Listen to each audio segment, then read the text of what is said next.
আসসালামু আলাইকুম, স্বাগত জানাচ্ছি আরটিভি দুপুরের সংবাদে। আপনাদের সঙ্গে আছি আমি নাবিলা হাসান। চট্টগ্রামের রিয়াজউদ্দিন বাজারে একটি মার্কেটে ভয়াবহ আগুনে ৩ জনের মৃত্যু হয়েছে। এই ঘটনায় আহত হয়েছে আরও 2 জন। এতে পুড়ে গেছে বেশ কিছু দোকান।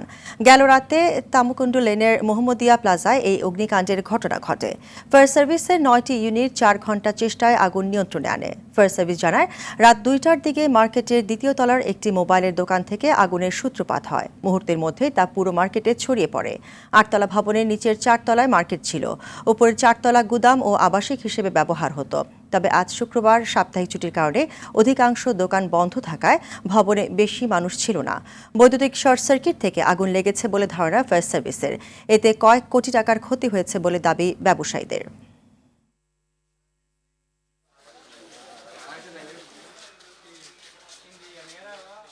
বাড়িয়ে গেছি, বলতেছে দোকানে আগুন লাগছে নিচে 2 তলায়। তখন আমি শুনছি আর কি ও 5 তলায় থাকে। আমি বলছি তুই 6 তলায়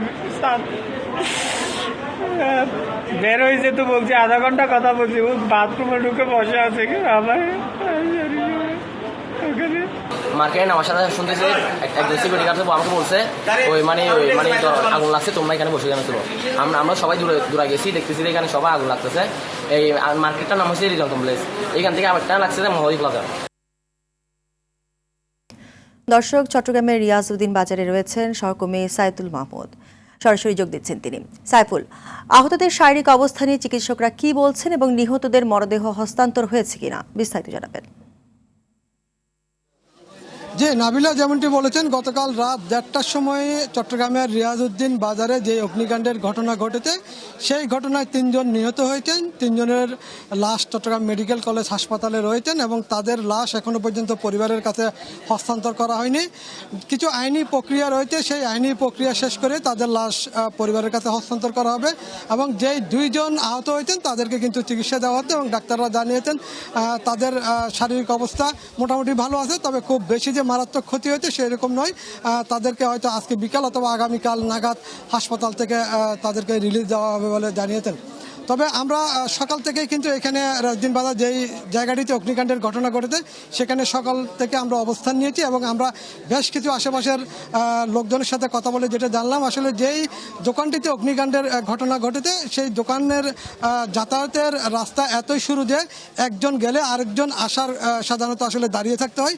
2 জন একসাথে মুভমেন্ট করার কোনো উপায় ছিল না। অগ্নিকাণ্ডের পরপরেই কিন্তু ফায়ার সার্ভিসকে খবর দেওয়া হয়। ফায়ার সার্ভিস 15 মিনিট পরে তারা আসে এবং তাদের যেই প্রক্রিয়া তারা সেটা শুরু করে। কিন্তু ফায়ার সার্ভিসকে ব্যাক পেতে হয়েছে। তাদেরকে কিন্তু যেই পথ দিয়ে আনার কথা ছিল সেই পথ দিয়ে আনা হয়নি, তাদেরকে অন্য একটি পথ দিয়ে কিন্তু আনা হয়েছে। সেই জন্য তারা কিন্তু তাদের যেই ফায়ার সার্ভিসের সরঞ্জাম সেগুলি নিয়ে ভিতরে উঠতে তাদের সময় লেগেছে, যার কারণে আগুন দীর্ঘায়িত হয়েছে। এবং আগুনে কিন্তু 5 থেকে 6টি দোকান ভূপাতিত হয়েছে এবং সেই 6টি দোকানে তারা দাবি করেছেন তাদের 8 থেকে 10 কোটি টাকা ক্ষয়ক্ষতি হয়েছে। তবে যে 3 জন মারা গেছে তারা এই 3 জনের মধ্যে কেউ কিন্তু অগ্নিদগ্ধ হয়ে মারা যায়নি, তারা প্রত্যেকে মারা গেছেন শ্বাস বন্ধ হয়ে। যেহেতু মার্কেটটি কিন্তু 7 তলা ভবন, সেখানে 2 তলা পর্যন্ত মার্কেট, এরপরে গোডাউন, এরপরে কর্মচারীদের থাকার আবাসস্থল। সেই আবাসস্থলেই কিন্তু ধীরে ধীরে ধোঁয়া যখন উপরের দিকে উঠতেছিল তখন পর্যন্ত তারা কিন্তু আসলে ভিতরে ধোঁয়ায় অন্ধকারাচ্ছন্ন হয়েছে এবং তাদের মুখের ভিতরে যেই ধোঁয়া ঢুকেছে সেটা তারা কিন্তু সহ্য করতে পারেনি, পরবর্তীতে ধীরে ধীরে মারা গেছে। এবং আমরা কিন্তু এও জেনেছি একজন বাথরুমের ভিতরে ছিল বাঁচার জন্য, সে কিন্তু বাথরুমের ভিতরে মারা গেছে। তাকে ফায়ার সার্ভিসের কর্মকর্তারা বাথরুম থেকে উদ্ধার করে চট্টগ্রাম মেডিকেল কলেজ হাসপাতালে নিয়ে গেছে। তবে আইনি প্রক্রিয়া শেষে বিকাল নাগাদ নিহতদের লাশ হস্তান্তর করা হবে বলে জানিয়েছেন। নাবিলা, এই ছিল অগ্নিকাণ্ড নিয়ে আমার কাছে এই মুহূর্তে সর্বশেষ তথ্য। ধন্যবাদ আপনাকে।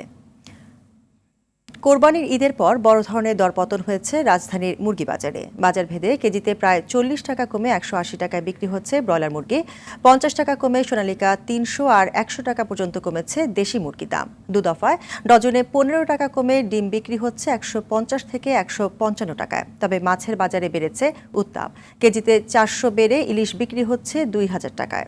সেলিম মালিকের রিপোর্ট। ঈদুল আজহার কুরবানির কারণে ভোক্তাদের মধ্যে কমেছে মাংসের চাহিদা, যার প্রভাব বেশ ভালোভাবে পড়েছে মুরগির বাজারে।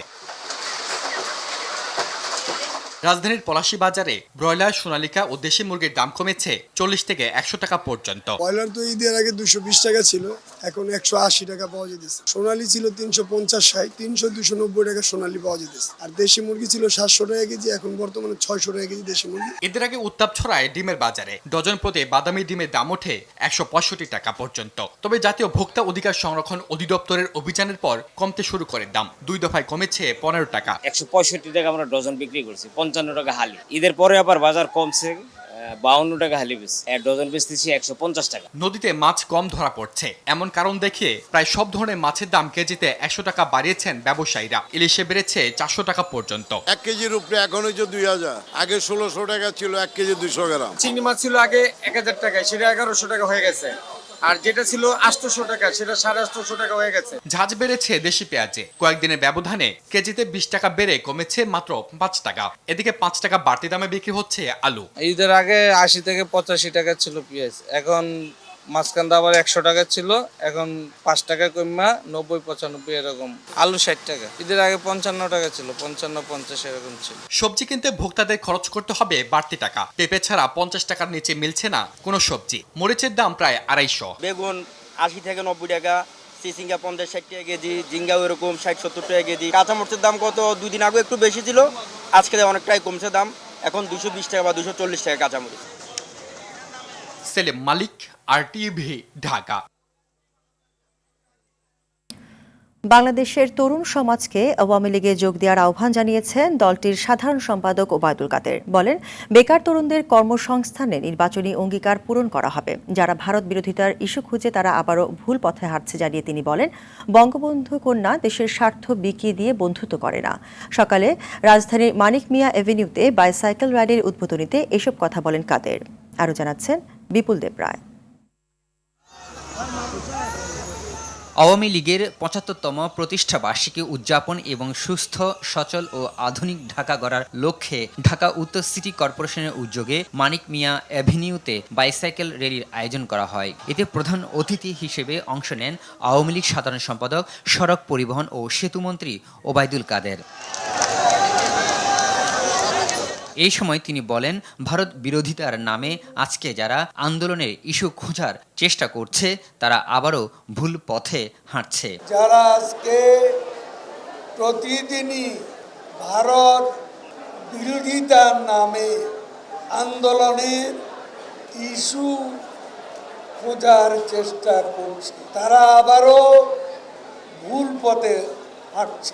দেশের তরুণ সমাজকে আওয়ামী লীগে যোগদানের আহ্বান জানিয়ে ওবায়দুল কাদের বলেন, বেকার তরুণদের কর্মসংস্থানে নির্বাচনী অঙ্গীকার পূরণ করবে আওয়ামী লীগ। বেকার তরুণদের কর্মসংস্থানের যে অঙ্গীকার, এই অঙ্গীকার আমরা পূরণ করব এবং বাংলাদেশের তরুণ সমাজকে আওয়ামী লীগ আলোর পথে এগিয়ে নিয়ে যাবে। আমি তরুণ সমাজকে বঙ্গবন্ধুর আদর্শে শেখ হাসিনার নেতৃত্বে আওয়ামী লীগে যোগদানের আহ্বান জানাচ্ছি। ভারত বাংলাদেশের পরীক্ষিত বন্ধু, বঙ্গবন্ধু কন্যা যা করেন সবই বাংলাদেশের স্বার্থেই করেন বলেও মন্তব্য করেন ওবায়দুল কাদের। ভারত আমাদের ৭১-এর পরীক্ষিত বন্ধু। বিপুল দেবরাই, RTV, ঢাকা। নির্ধারিত দিনে আদালতে হাজির না হতে পারলে জামিন বাতিল হয়ে যাবে আলোচিত যুব মহিলা লীগের বহিষ্কৃত নেত্রী শামীমা নূর পাপিয়ার। তার আইনজীবী শাখওয়াত উল্লাহ ভুইয়া জানান, নিয়মিতই হাজিরা দেবেন তিনি। তবে জামিনে থাকা এরকম আসামিরা সময় বাড়িয়ে মামলার কার্যক্রমকে দীর্ঘায়িত করে বলে মত দুদকের আইনজীবী খুরশিদ আলম খানের। এখন দেখার বিষয় কোন পথে হাঁটবেন পাপিয়া। বিস্তারিত ইকবাল অনেকের রিপোর্টে। নরসিংদী জেলা যুব মহিলা লীগের বহিষ্কৃত নেত্রী শামীমা নূর পাপিয়া রাজধানীর 5 তারকা হোটেলে বিলাসবহুল কক্ষ ভাড়া নিয়ে অনৈতিক কর্মকাণ্ড চালাতেন পাপিয়া। আইনশৃঙ্খলা বাহিনীর অভিযানের আঁচ পেয়ে বিদেশে পালিয়ে যাওয়ার সময় 2020 সালের 22 ফেব্রুয়ারি বিমানবন্দর থেকে পাপিয়া ও তার স্বামী মফিজুর রহমানকে গ্রেপ্তার করে র্যাব। সে সময় পাপিয়া ও তার স্বামীর বিরুদ্ধে শেরেবাংলা নগর থানায় মাদক ও অস্ত্র মামলা, গুলশান থানায় মানি লন্ডারিংয়ের মামলা, বিমানবন্দর থানায় বিশেষ ক্ষমতা আইনে মামলা এবং অবৈধ সম্পদ অর্জনের অভিযোগে মামলা করে দুদক। এরপর পাপিয়াকে নরসিংদী জেলা যুব মহিলা লীগের সাধারণ সম্পাদকের পদ থেকে বহিষ্কার করা হয়। 2020 সালের 12 অক্টোবর পাপিয়া ও তার স্বামী মফিজুর রহমান ওরফে সুমন চৌধুরীকে অস্ত্র মামলায় 20 বছর কারাদণ্ড দিয়েছেন আদালত। পরে উচ্চ আদালত থেকে জামিন নেন। কাশিমপুর কারাগারে থাকাকালীন সেখানে এক নারীবন্দীর উপর নির্যাতনের অভিযোগ ওঠে পাপিয়ার বিরুদ্ধে। এরপর পরেই 2023 সালে 3 জুলাই তাকে গাজীপুর কাশিমপুর কেন্দ্রীয় মহিলা কারাগার থেকে কুমিল্লা কেন্দ্রীয় কারাগারে স্থানান্তর করা হয়। এই মাসের মাঝামাঝি সময় আইনজীবীরা জামিনের আবেদন করলে জামিন দেন হাইকোর্ট। সোমবার সন্ধ্যায় পাপিয়া জামিনে মুক্ত হন। এর আগে দুপুরে জামিনের কাগজপত্র কারাগারে এলে তা যাচাই বাছাই করে তাকে কারামুক্ত করা হয়। দুদকের আইনজীবী বলেন, জামিনে থাকা এরকম আসামিরা নির্ধারিত দিনে আদালতে হাজির না হয়ে মামলা কার্যক্রমকে দীর্ঘায়িত করে। নর্মালি আসামিরা করে কি, জামিন পেয়ে গেলে ওই সময় ক্ষেপণ করতে চায়, যেমন গতকাল ডেট ছিল, সময় নিয়েছে, পরবর্তী ধার্য তারিখ 11 জুলাই। দুর্নীতি দমন কমিশন আপ্রাণ চেষ্টা করবে আপিল বিভাগ নির্ধারিত যে তারিখ দিয়েছে 3 মাস, তার মধ্যেই মামলাটি নিষ্পত্তি করার জন্য। পাপিয়ার আইনজীবী জানান, নির্ধারিত দিনে আদালতে হাজির না হলে তার জামিন বাতিল হবে। আদালত কর্তৃক নির্ধারিত যে সমস্ত বিচারিক আদালতে তারিখগুলো থাকবে, সেই প্রত্যেকটা তারিখেই তাকে হাজির থাকতে হবে ম্যান্ডেটরি, এবং যদি যেই দিনে সে হাজির থাকবে না সেই দিন তার জামিনটা বাতিল হবে। কারাগার থেকে মুক্ত হয়ে একান্ত সময় কাটাচ্ছেন পাপিয়া। নির্ধারিত দিনে তিনি হাজির হবেন বলেও জানান পাপিয়ার আইনজীবী। তিনি নিয়মিত আদালতে উপস্থিত থাকবেন। ইকবাল অনিক, RTV, ঢাকা। বেঁধে দেওয়ার সময়ের 4 বছর অতিবাহিত হলেও এখনও শেষ হচ্ছে না জাতীয় গৃহায়ণ কর্তৃপক্ষের মিরপুর 9 নম্বর সেক্টরের স্বপ্ননগর 2 প্রকল্পের কাজ।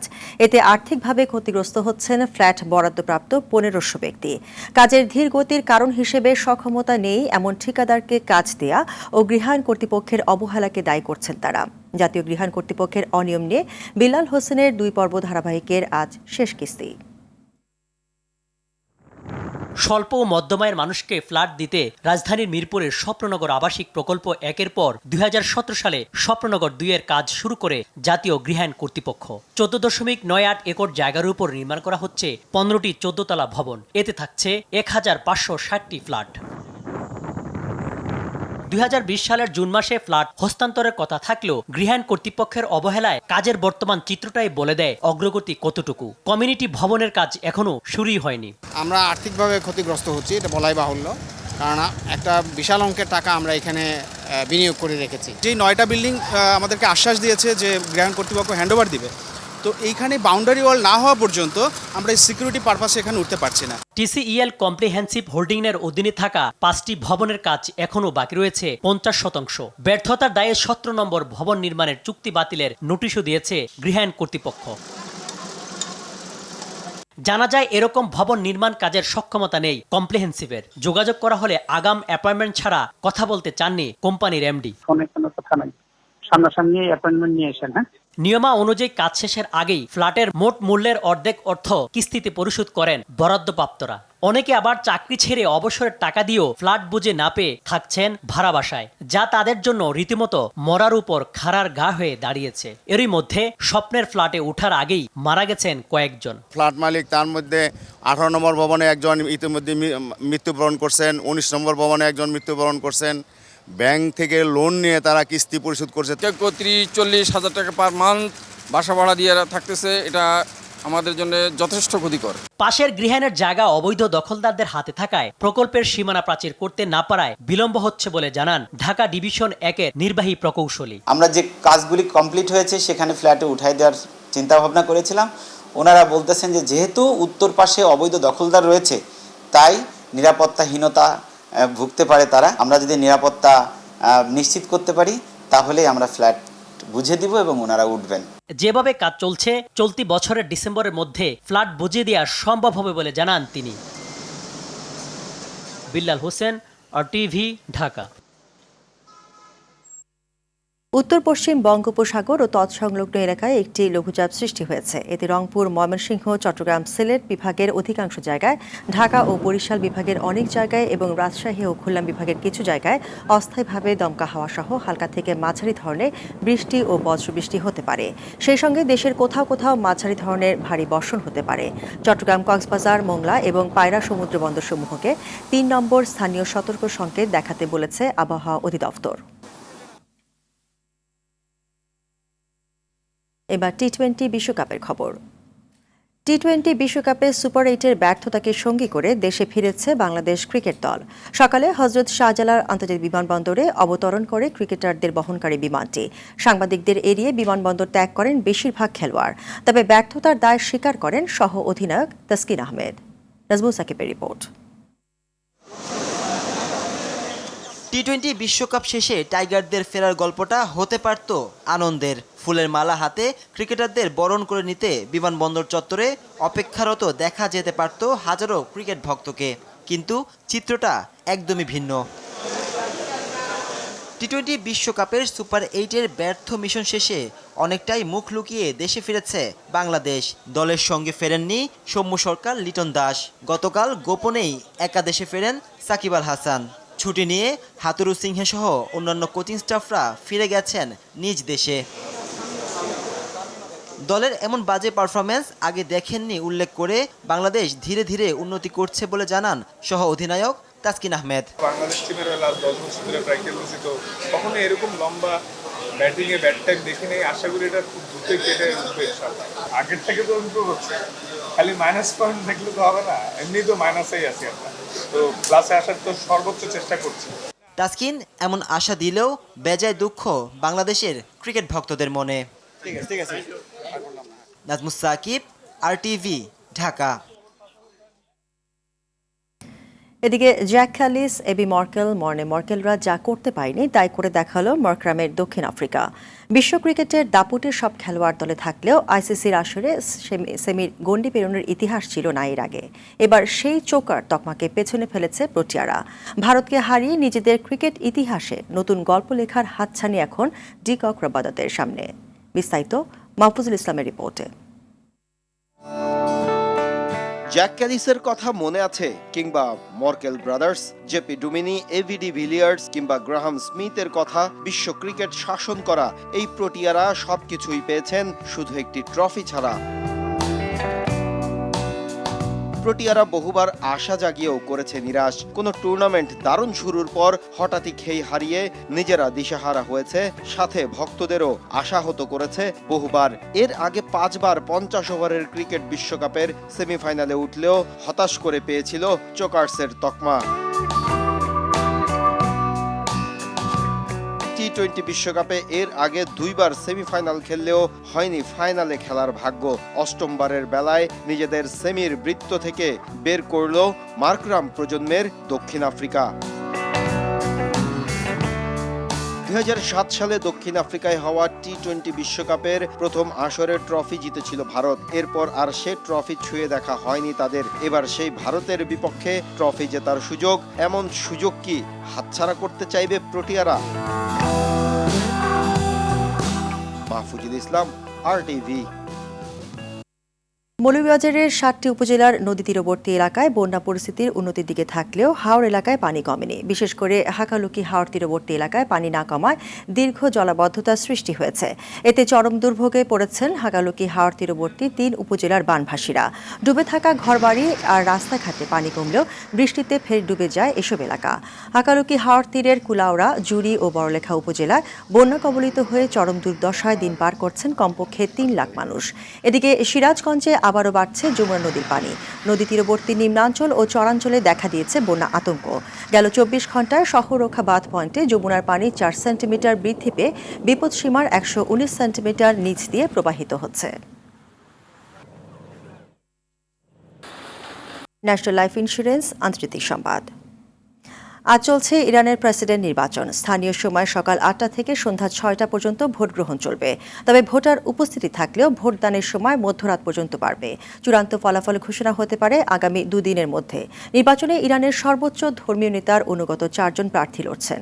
ইমরান হোসেনের সহায়তায়। বিস্তারিত জানাচ্ছেন ফারুক হোসেন। ক্ষমতাসীন প্রেসিডেন্টের 4 বছরের মেয়াদ শেষে ইরানে আগামী বছরের জুনে প্রেসিডেন্ট নির্বাচনের ভোট হওয়ার কথা থাকলেও চলতি বছর 19শে মে ইরানের প্রেসিডেন্ট ইব্রাহিম রাইসি হেলিকপ্টার বিধ্বস্ত হয়ে নিহত হওয়ায় শূন্য হয়ে পড়ে প্রেসিডেন্টের পদ। এ পরিস্থিতিতে আগাম নির্বাচনের মাধ্যমে আজ নিজেদের প্রেসিডেন্ট বেছে নিচ্ছেন ইরানিরা। নির্বাচনে 6 জনকে প্রার্থী হওয়ার অনুমতি দিয়েছিল ইরান কর্তৃপক্ষ। পরে 2 জন প্রার্থিতা প্রত্যাহার করে নেওয়ায় প্রতিদ্বন্দ্বিতা হচ্ছে মূলত 4 জনের মধ্যে। তারা হলেন পার্লামেন্ট স্পিকার মোহাম্মদ বাঘের গালিবাব, আইন প্রণেতা মাসুদ পেজেশকিয়ান, জ্যেষ্ঠ নিরাপত্তা কর্মকর্তা সাইদ জালিলি এবং নিরাপত্তা কর্মকর্তা মোস্তফা পুর মোহাম্মদী। ভোট গ্রহণ শেষ হওয়ার পরপরই শুরু হবে ভোট গণনা। চূড়ান্ত ফলাফল আগামী 2 দিনের মধ্যে ঘোষণা করা হবে বলে আশা করা হচ্ছে। পররাষ্ট্র বা পারমাণবিক নীতি ও সরকারের বিভিন্ন শাখার নিয়ন্ত্রণ, সামরিক, গণমাধ্যম ও বিভিন্ন আর্থিক সম্পদের বিষয়ে চূড়ান্ত সিদ্ধান্ত দেন দেশটির সর্বোচ্চ ধর্মীয় নেতা আয়াতুল্লাহ আলী খামেনি। ধারণা করা হচ্ছে এ নির্বাচনে তারই ঘনিষ্ঠ কেউ জয় পাবেন। ফারুক হোসেন, আরটিভি। নিউ ইয়র্কে জাতিসংঘের সাধারণ পরিষদে জাতিসংঘ পুলিশ প্রধানদের 4র্থ সম্মেলনে জাতিসংঘ পুলিশের কার্যক্রমে ফলপ্রসূ অবদান রাখার বিষয়ে বাংলাদেশের অঙ্গীকার ও প্রস্তুতি পুনর্ব্যক্ত করলেন স্বরাষ্ট্রমন্ত্রী আসাদুজ্জামান খান। স্থানীয় সময় বৃহস্পতিবার জাতিসংঘে অনুষ্ঠিত শান্তিরক্ষা কার্যক্রমে অভিনব কৌশল ও সম্ভাব্য সংঘাতের ক্ষেত্র শীর্ষক সম্মেলনের প্রধান সেশনে প্রধান বক্তা হিসেবে বক্তব্য এসব কথা বলেন তিনি। সম্মেলনে দেওয়া বক্তব্যে বর্তমান পরিস্থিতি ও প্রেক্ষাপটে জাতিসংঘ শান্তিরক্ষা মিশনের প্রাসঙ্গিক ও নির্দিষ্ট লক্ষ্যভিত্তিক বিশেষায়িত পুলিশিংয়ের বিষয়ে গুরুত্বারোপ করেন স্বরাষ্ট্রমন্ত্রী।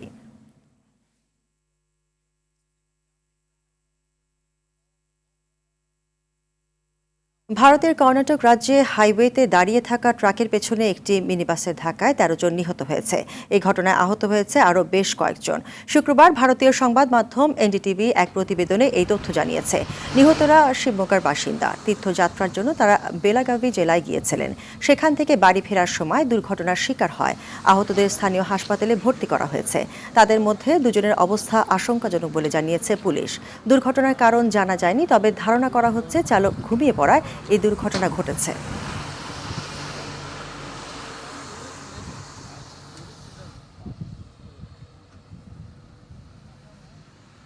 খেলার খবর, ফুটবল।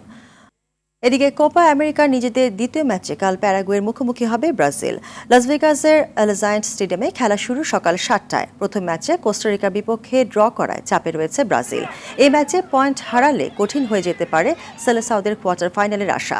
তবে সমর্থকদের বিশ্বাস রাখতে বলেছেন কোচ দরিভাল জুনিয়র। ক্লাব ফুটবলে দারুণ মৌসুম কাটানো ভিনিসিয়াস, রদ্রিগো মার্তিনেলিদের নিয়ে কৌশল আঁটতে আত্মবিশ্বাসী ব্রাজিলের কোচ। প্যারাগুয়ের বিপক্ষে শেষ 5 দেখায় 3 জয় ও 2টি ড্র সেলেসাওদের। গ্রুপের অন্য ম্যাচে ভোর 4টায় কোস্টারিকার বিপক্ষে লড়বে কলম্বিয়া। দুপুরের সংবাদ এই পর্যন্তই। সর্বশেষ সংবাদ জানতে যে কোনো মোবাইল থেকে 2414 নম্বরে ডায়াল করুন। জেলার সংবাদ বিকেল 4:45টায় দেখার আমন্ত্রণ রইল। ধন্যবাদ সবাইকে।